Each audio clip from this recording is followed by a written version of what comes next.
Halo, Assalamualaikum warahmatullahi wabarakatuh. Selamat datang di channel YouTube Serba Serbi CPNS. Jangan lupa like, share, dan subscribe ya teman-teman. Terima kasih. Auto paham soal tes wawasan kebangsaan Undang-Undang Dasar 1945 beserta pembahasan untuk CPNS atau P3K tahun 2021 bagian kedua. Nah, teman-teman, ini bagian kedua. Yang bagian pertama, teman-teman bisa lihat di video sebelumnya ya. Kita langsung masuk ke soal pertama. Dalam batang tubuh Undang-Undang Dasar 1945 yang mengatur tentang Kementerian Negara adalah pada bab A. Bab 3, B. Bab 4, C. Bab 5, D. Bab 6, atau kita masuk ke pembahasan dulu ya teman-teman. Option A yaitu bab 3. Bab 3 membahas mengenai kekuasaan pemerintah.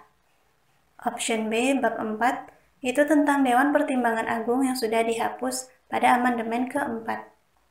Kemudian option C, bab 5, negara. Option D, bab 6, mengenai pemerintah daerah.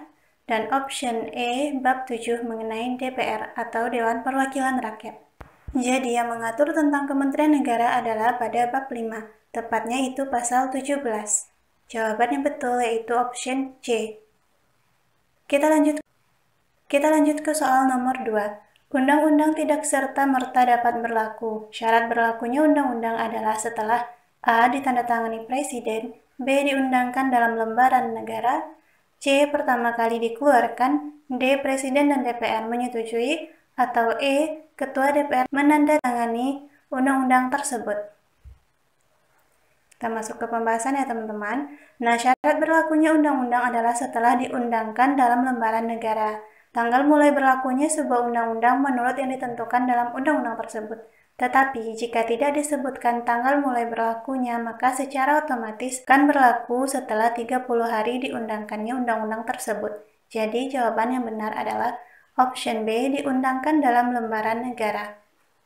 Soal nomor 3. Penyimpangan pertama terhadap Undang-Undang Dasar 1945 adalah A. Sistem presidensial berubah menjadi parlementer, B. Sistem parlementer berubah menjadi sistem presidensial, C. Munculnya tritura, D. Lembaga-lembaga negara seperti MPR, DPR, DPA, dan BPK belum dibentuk berdasar Undang-Undang Dasar 1945 dan masih bersifat sementara.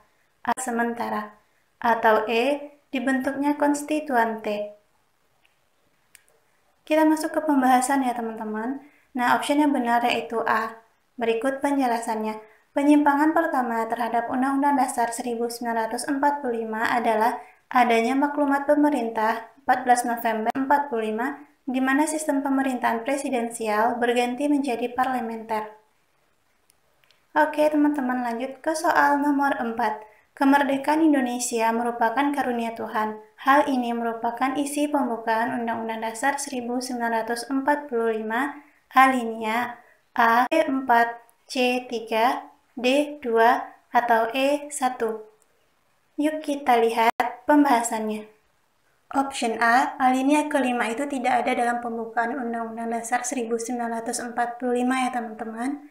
Option B, alinea keempat, yang isinya atau tertulis, kemudian daripada itu untuk membentuk suatu pemerintah negara Indonesia yang melindungi segenap bangsa Indonesia dan seluruh tumpah darah Indonesia, dan untuk memajukan kesejahteraan umum, mencerdaskan kehidupan bangsa, dan ikut melaksanakan ketertiban dunia yang berdasarkan kemerdekaan, perdamaian abadi, dan keadilan sosial, maka disusunlah kemerdekaan kebangsaan Indonesia itu dalam suatu Undang-Undang Dasar Negara Indonesia yang terbentuk dalam suatu susunan negara Republik Indonesia yang berkedaulatan rakyat dengan berdasar kepada ketuhanan yang Maha Esa, kemanusiaan yang adil dan beradab, persatuan Indonesia, dan kerakyatan yang dipimpin oleh hikmat kebijaksanaan dalam permusyawaratan perwakilan, serta dengan mewujudkan suatu keadilan sosial bagi seluruh rakyat Indonesia. Option C, alinea ketiga, yang bertuliskan, atas berkat rahmat Allah yang Maha Kuasa, didorongkan oleh keinginan luhur supaya berkehidupan kebangsaan yang bebas, maka rakyat Indonesia menyatakan dengan ini kemerdekaannya. Option D, alinea kedua, dan perjuangan pergerakan kemerdekaan Indonesia telah sampailah kepada saat yang berbahagia, dengan selamat sentosa, mengantarkan ke depan pintu gerbang kemerdekaan negara Indonesia, yang merdeka, bersatu, berdaulat, adil dan makmur. Option E alinea pertama, bahwa sesungguhnya kemerdekaan itu ialah hak segala bangsa, dan oleh sebab itu, maka penjajahan di atas dunia harus dihapuskan karena tidak sesuai dengan peri kemanusiaan dan peri keadilan. Jadi teman-teman, isi pembukaan Undang-Undang Dasar 1945 bahwa kemerdekaan Indonesia merupakan karunia Tuhan yaitu C, alinea ketiga. Kita lanjut ke soal nomor 5. Jika rancangan undang-undang tidak mendapat persetujuan bersama antara Presiden dan DPR, maka A. Boleh diajukan lagi dalam persidangan DPR pada masa itu dengan adanya perubahan. B. Tidak boleh diajukan lagi dalam persidangan DPR pada masa itu. C. Diajukan pada sidang DPR yang akan datang. D. Mengganti draft rancangan undang-undang dan disidangkan kembali. Atau E. Langsung diundangkan dan ditulis pada lembaran negara. Option yang benar yaitu B. Hal tersebut dijelaskan pada pasal 20 ayat 3. Pasal ini telah diamandemen pada amandemen pertama, di mana bunyi pasal 20 ayat 3 yaitu, yang tidak mendapat persetujuan bersama, rancangan undang-undang itu tidak boleh diajukan lagi dalam persidangan DPR masa itu. Lanjut ke soal nomor 6. Pada pasal 24A menjelaskan bahwa Ketua dan Wakil Ketua Mahkamah Agung dipilih dari dan oleh A. Komisi Yudisial Agung, C. Presiden, D. MPR, atau E. DPR. Jawaban yang benar adalah B. Hakim Agung. Ini terdapat pada pasal 24A ayat 4, dijelaskan bahwa Ketua dan Wakil Ketua Mahkamah Agung dipilih dari dan oleh Hakim Agung. Oke, lanjut soal nomor 7. Lambang negara adalah Garuda Pancasila. Ini diatur pada pasal A35, B34, C36, D36A, atau E36B. Kita masuk ke pembahasan ya teman-teman. Nah, untuk option A, pasal 35, isinya atau tulisannya yaitu Indonesia ialah sang merah putih. Option B, pasal 34, tentang fakir miskin, sistem jaminan sosial dan penyediaan fasilitas kesehatan oleh pemerintah.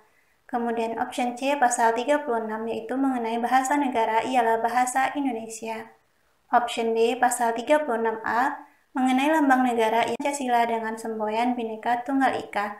Yang E pasal 36B lagu kebangsaan ialah Indonesia Raya. Jadi jawaban yang benar yaitu D pasal 36A. Kita lanjut ke soal nomor 8. Kedaulatan berada di tangan rakyat dan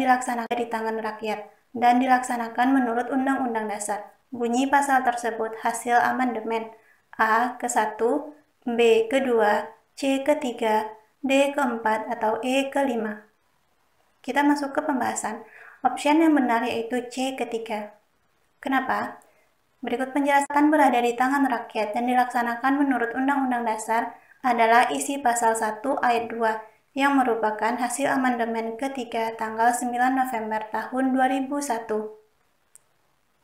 Lanjut soal nomor 9. Apabila terjadi kekosongan wakil presiden, yang memilih wakil presiden selanjutnya adalah A. Presiden, B. MPR, C. DPR, D. Komisi Yudisial, atau E. Mahkamah Agung. Jawaban yang benar adalah B. MPR.